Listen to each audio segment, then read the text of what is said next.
Alright, had to take a quick breather halfway through the 4-mile run, sitting at just about 2.15 miles. I just went on some mad hills. My calves are on fire, my heart rate's a little too high, so I need to just do a little walk rest. Probably about 103 out right now. That heat is a scorcher. I've been reading Jocko Willink, Extreme Ownership, and it has really been a good tool in my life for checks and balances. Helped me realize if there's a reason I'm not successful in one avenue in my life, it probably is because I'm not taking complete ownership of my life in that specific area. So whether it be finances, emotional, mental growth, personal development, really any area of your life, this book does a good job of breaking down how to be a great leader that people respect, not only for you, but for other people, and how to take ownership and sit back and say, yeah, I'm not financially free. I don't have this because, hey, I just don't deserve it at this time, which is okay. As long as you recognize it and you put in the work to get there. Where the problem lies are people who blame everything that happens to them on life but themselves and don't take accountability.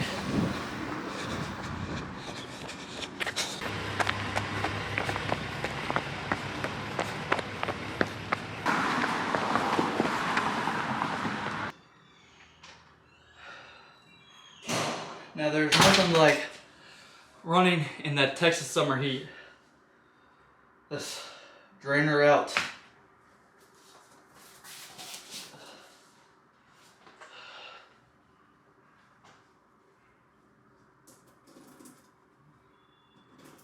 See you next clip.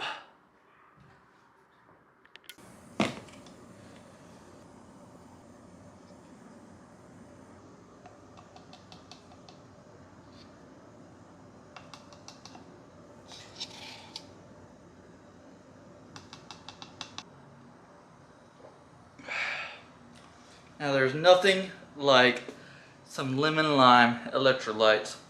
Creatine and glutamine to help recover, but man, I highly recommend getting you some electrolytes by Bayer Performance Nutrition. Not sponsored, but I mean, this is just top quality stuff. If you sweat a lot, especially in the summer times, or you get a lot of muscle cramps, or you just need to always be hydrated, I recommend getting some electrolytes. Lifesaver has changed my game. I feel so much better. Typically when people feel like low energy, lethargic, it's typically either one, they're underfed, or two, they need to replenish their body with some electrolytes, because water's just not enough. You need to get your sodium, potassium, and electrolytes in. So, gonna drink this up and then probably make some food.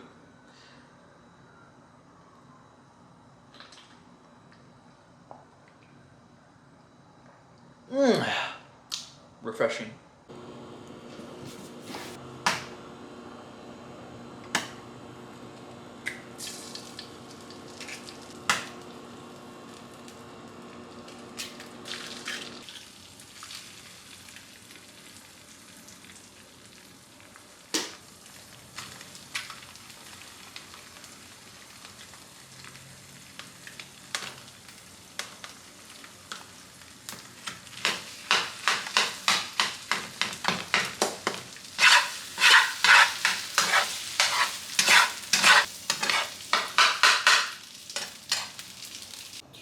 Alright guys, here is the post-run meal.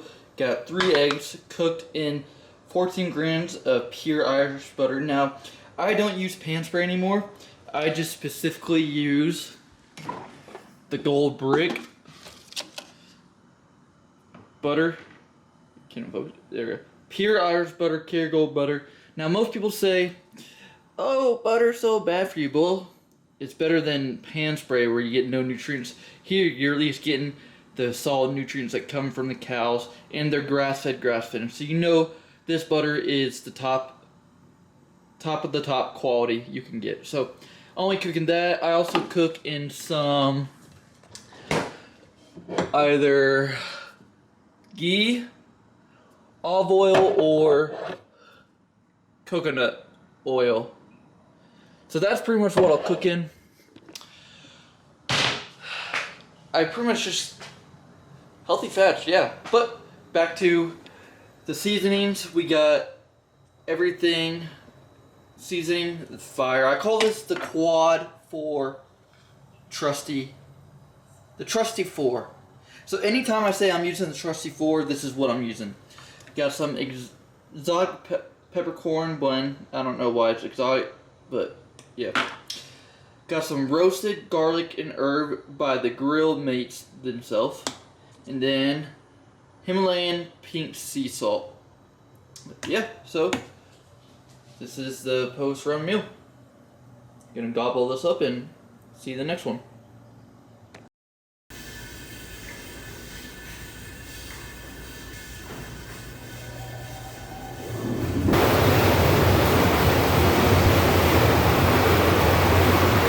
Post 20-minute hot tub recovery, I threw those jets on and just let it work my lower back because it was tight. I don't know if it's my couch.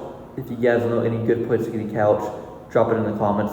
Or I'm just extremely tight. I'm thinking it's probably a mix of the two. But I also did heavy deadlifts on Thursday, so could be feeling some DOMs because of that. But it was a total of a 13-mile week, 3 miles Tuesday, Wednesday, Thursday, and then 4 miles today. So my body's definitely feeling it because I haven't ran like this in forever. So my body is going through a readaptation phase. But with time comes, the more I get adjusted to the volume, we'll see what happens. But I also want to talk about being proactive versus reactive. Now, a lot of athletes are reactive. They wait till they're already injured to start doing recovery and rehab, whereas you want to be proactive. So you're taking care of your body. You're taking care of your body before anything happens, and that's going to help prolong your athletic career for as long as you can. So be proactive, not reactive. See you in the next clip when I go over the grocery haul of the foods I typically eat during a marathon prep. So, major problem we have here. It is about 8:30 p.m. on a Sunday evening. I got work tomorrow, and I just realized I have no food for the week. So we need to step on it and go to Walmart and get the good stuff. Check back in with you guys when I get the groceries.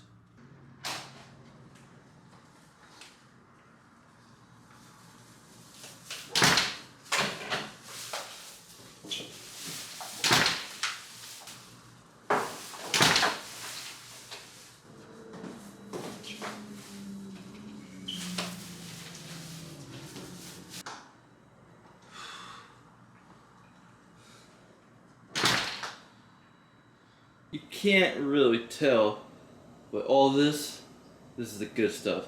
Everything was totaled out to about $180 for the grocery bill today. Can't really tell, so I'm gonna go ahead, get things organized, and we'll go from there. Welcome to my grocery haul. Everything is semi-organized, so we're just gonna go ahead and roll through it. So I guess we'll start with what I see first, and we'll go with our main protein sources. So, protein source number one, and for reference guys, I'm about 185 pounds first thing in the morning. With all the running and lifting I'm doing, I'm really trying to shoot for around 220 grams of protein. On the high end, on the low end, 200. So getting a little bit more than a pound per body weight. And an easy way to do that is with your proteins, just think 1 pound of protein is about 100 grams.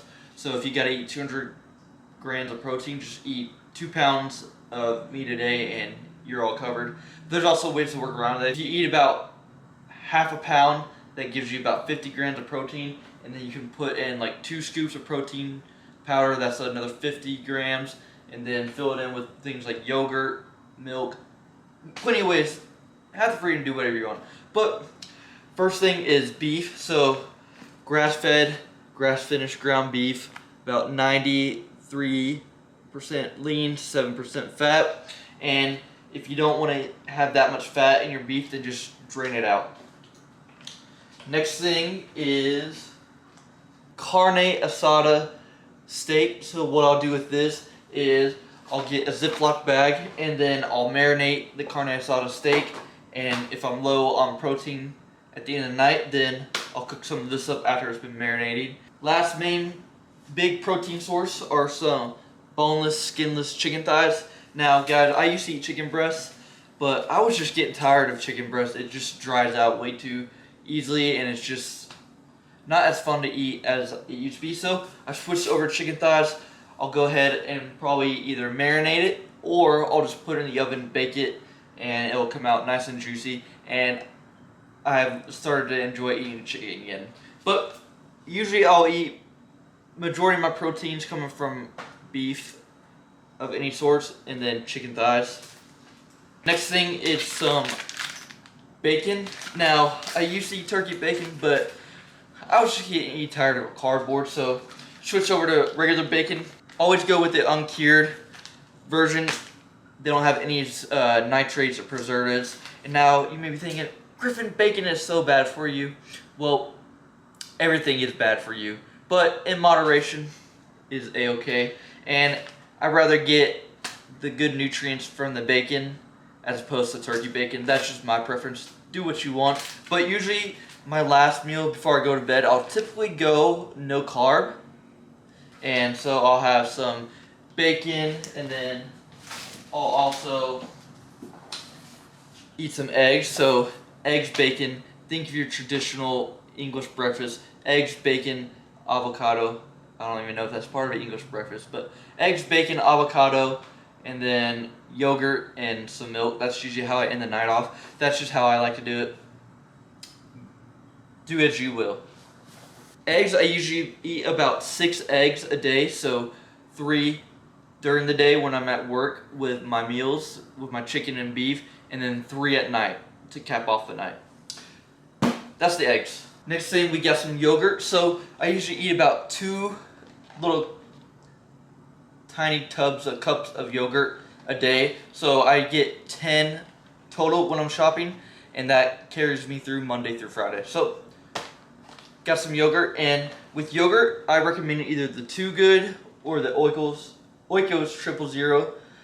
With yogurt, you really want to make sure that it's low sugar because if it's sugar in the yogurt. Last protein source. This is a protein beverage, but I'll go Fairlife. 1 serving is 1 cup, so 240 milliliters, and it gives you about 13 grams of protein. So you can make wonders with this thing. You can either drink it straight, you can do like a protein sludge, kind of what Nick Bare does. It's just like a pudding. That's how he describes it. You can make it with a protein shake. Really good source of getting protein in without having to put a lot of effort into it. Fairlife. And I go with the fat-free. That's just what I do.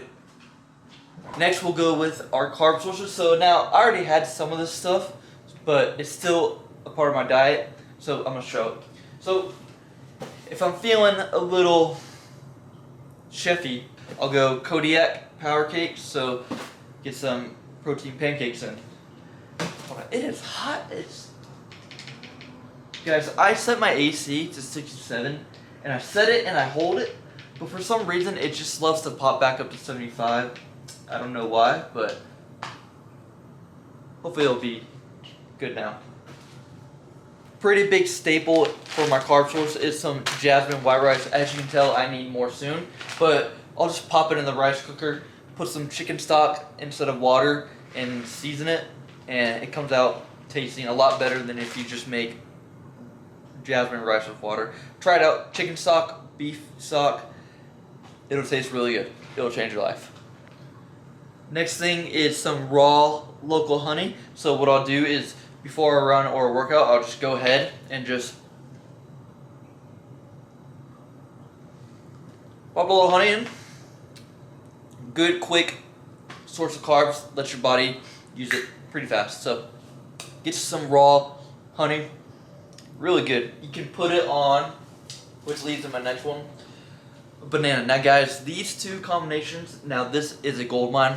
Just open up the banana, put some honey on there, take a bite of the banana, and just keep going back. You'll never want to eat a banana another way. Honey and banana, this is typically like my pre-run meal. Gives me about, I would say anywhere around 35 to 45 grams of carbs, depending on how I am. I go with the honey. Next thing is some oats. So I don't eat breakfast a lot in the morning. I typically fast, and I put my meals off till like later in the day. That just works well with me because I've tested. I went to bed off an empty stomach versus full stomach. I found that even though it's probably not good to go to bed on a full stomach, I sleep a lot better on a full stomach. My digestion system probably says otherwise, but I think I'll live. But yeah, Quaker Oats, I'll typically have this at the end of the night. Depending on my serving size, it's dependent on how many carbs I've had throughout the day, and if I have room for like 2 cups, 1 cup, half a cup, I'll do that. And then I'll also get some frozen fruit. So the cherry berry blend, so it's strawberries, blueberries, pitted dark sweet cherries, and pitted red tart cherries. So in my opinion, this is the best fruit you can get because it's got all the berries and all the antioxidants, and I think it's overall the best bang for your buck fruit you can get. So cherry berry blend, and this is like my little sweet tooth at the end of the night. Next thing we got is some kiwis. So gold kiwis. Now there's green and gold kiwis. It's really just based off taste. The green kiwis is going to give you a little bit more of a punch of flavor. It's a little bit more sour, so if you're a sour candy fiend, go with the green ones. Or if you want more of just like a chilled out taste, go with the gold ones. Gold ones, they say it has 3 times the vitamin C as an orange, so yeah. Next thing I got are some, they're basically, I need to use them right now to cook, but you may think this is a banana, but it's not. It's a plantain. They come from the banana family, they're relatives, but it's a complex carbohydrate, so really good fuel source. You can either, I've tested it, there's 2 ways you can make them. I bake them at 425 for 10 minutes on each side, I believe.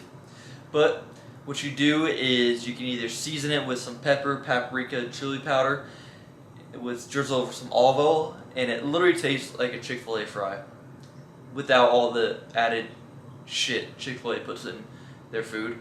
Or you can go the sweet version, so put on some cinnamon, some honey, and it's a nice little treat. But yeah, plantains. I got 5 of these bad boys. So, I mean, can't go wrong, guys. Like, it's a pretty good deal. Plantains are cheap. They're like 85 cents. So that's a steal. You know, guys, you gotta shop smart. I'm telling you. But yeah, I basically gotta cook these tonight because they're about time to be used. Next thing we got is a bag of fruit. Now you may ask, Griffin, what in the heck is in this bag? Well, it's some mangoes. Next thing we got are some potatoes, taters. Hey Napoleon, you gonna eat your tots? So, potatoes, what I'll do is either I'll boil them, I'll cut them up, slice them up, bake them, get them a little nice and crispy. I can either go mashed potatoes route, or just a simple way, just pop it in the microwave for like 7 minutes and then eat it like that. But potatoes, another good carb source. Don't really gotta say much. Very filling because they're very dense. And try eating like a pound of potatoes in a day. It's sickening. Last fruit source are some melons, watermelons to be exact. Now watermelons, it's just a great voluminous food, especially if you're in a fat loss phase, because for the serving size of calories, like 85 calories a serving, it fills you up and it's good hydrating. Alright, so now we got our fat source. So typically what I cook in is, you already know, guys, the gold brick. I used to cook a lot of pan spray, but then I sat there and think, am I really getting any nutrients out of this? I'm not. So I don't cook in pan spray anymore. I know people are like, you should do it because it's got 0 calories per can, so it really helps losing fat. But I'd rather take the nutrients that you get from the butter. The cows are grass-fed, grass-finished, so you know what you're getting is top quality. Or something like ghee. It's just another great fat source. Or some olive oil. I don't have olive oil right now, or avocado oil, so these are my main 2 fat sources to cook in. And what you can do if you're trying to gain some weight is you can literally just take a serving size, put it in your food. That's another, what is this bad boy? That's another 100 calories. So if you do 2 servings of this, you just took a meal from 400 calories to 600 calories, which is what you want when you're trying to gain weight. You're trying to maximize the calories in each meal. So, little tip for you guys if you're trying to gain weight. It is still hot as why, AC? Set 67 to override and hold. We'll see. Maybe not. Alright. Next thing we got are some avocados. So typically I'll have 1 to 2 avocados a day. Great fat source, great everything.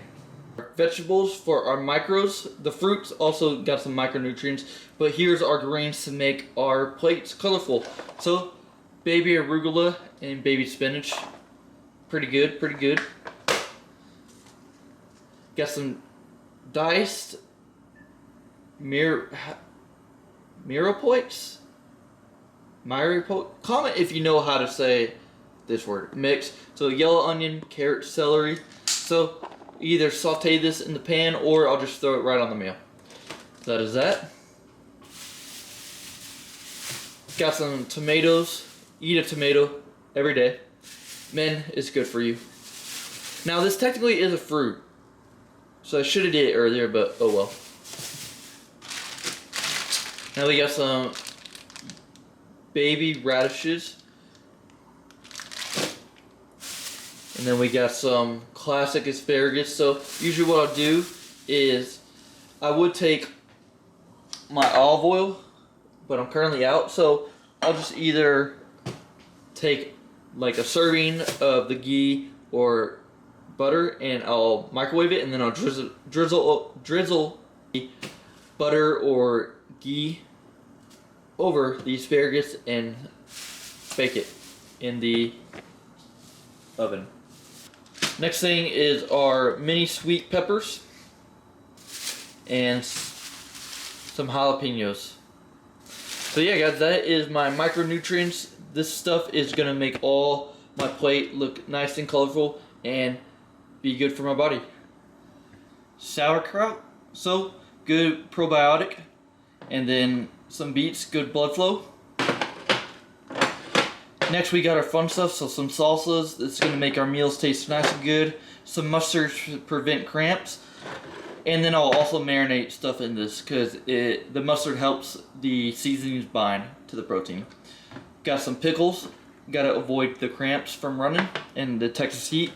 Ketchup on everything, guys. Well, maybe not everything, but like 90% of things, ketchup should go on. That is just my opinion. If I make you mad, don't blame me. Don't hate the player, hate the game. And then we got some zesty Italian, fat-free. Pre-workout, I'll go with some sour strips just to give me a nice little pump.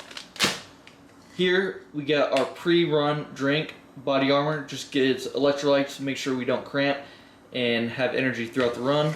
And then some zero sugar Sprite. Now you're like probably, Griffin, why are you drinking Sprite? Well guys, I enjoy some zero sugar Sprite. Every now and then is okay. Like a glass a night is fine. As long as I'm not drinking the whole bottle in one day, then I would have to probably go to soda AA meeting, but zero sugar Sprite. Now guys, you do not need supplements, but if you can afford it and you do everything else right, like you never miss your workouts, you make sure your sleep, hydration, and nutrition and recovery is all in check.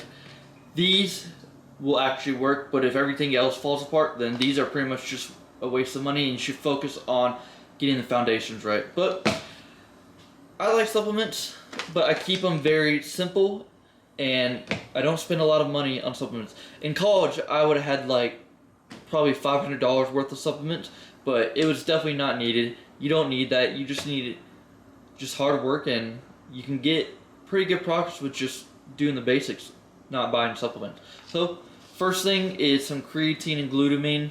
Now, creatine, obviously good for retaining muscle, building muscle, increasing strength, helping you push harder in the gym with that one extra rep because of the whole ATP process, blah, blah, blah. Yep. So So creatine, glutamine. Glutamine is good for helping the muscles recover. So I'll take this before or after the workout, or just throughout the day. You want to make sure you just take a scoop, 5 grams of creatine a day for a monohydrate, and you're all good. Now, I will say creatine is not an instant kicker like some pre-workout. It's a very long, drawn-out process. You don't notice the effects till like months down the line, but you got to do it every day if you want to see the effects and be consistent with it. Now we got BPN, Nick Bare, Bare Performance Nutrition. They're based in Austin. You can either go to Central Market or you can order online, but this is their flight. This is the blue raspberry. We got Endopump. Now guys, the pump was super fat, so pump product, it just helps with blood flow and making your muscles look bigger. Simplest way to describe it. They have a bunch of different flavors, but at Central Market, they only had blue raspberry, but it's solid. Tastes like a Sonic slushie, I would say.